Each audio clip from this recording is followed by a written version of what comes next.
Ramadhan Karim, Ramadhani Mubaraka.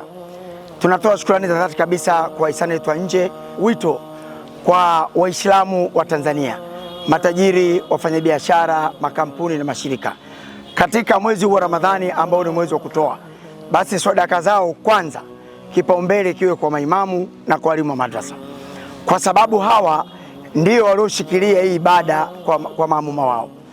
Waumini ili waweze kufanya vizuri katika Ramadhani yao ni lazima wafanye ibada msikitini, tena ibada za jamaa, na wafanye kwa wakati. Bila imamu ibada hizo hazitowezekana. Kama imamu hakupata utulivu, akawa na stress kwa sababu ya riziki ya familia yake, basi maamuma na waumini wake hawawezi kuwa na khushui. Lakini kama tunavyofahamu, huu ni mwezi wa Ramadhani, mwezi ambao ni wa kuisoma Qur'ani sana, kwa sababu ndio mwezi ambao Qur'ani imeteremshwa ndani yake.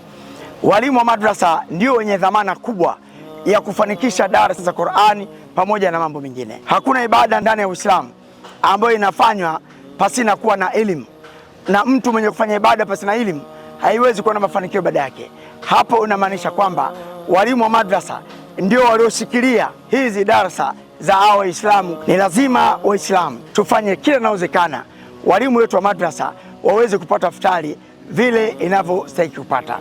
Lakini kwa kuwa tunaelekea 10 la mwisho Ramadhani, tayari kujipinda zaidi katika ibada kumefikia, lakini maandalizi ya sikukuu yamekaribia.